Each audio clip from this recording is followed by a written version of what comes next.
xin mến chào toàn thể với bà con cô bác anh chị đang theo dõi buổi phiên live trên kênh Bình City Honda.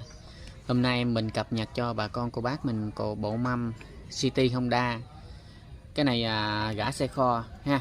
Thì ở đây em bán ghi trên hình ảnh video. Bộ mâm này thì bộ mâm zin đó.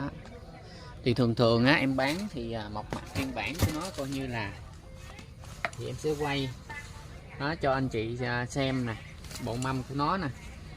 Đó, bộ mâm thì nó sẽ đóng chữ Korea trên vành nè.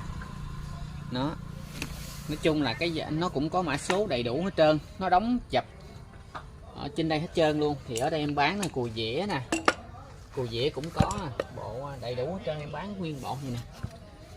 Đó thì đó, anh chị nào làm liên hệ với em ha. Đó.